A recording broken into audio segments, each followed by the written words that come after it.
May almoranas ka ba, na malubha na? Nagdudurugo na ba ito? Huwag mag-aalala, dahil may sekretong herbal tayo dyan.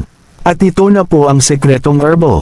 Ang pomelo. Ang paggamit ng dahon ng pomelo sa paggamot.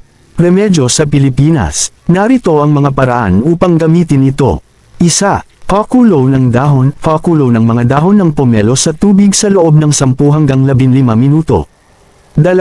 Uminom ng sabaw. Uminom ng sabaw ng dahon ng pomelo 2 hanggang 3 beses sa isang araw. 3.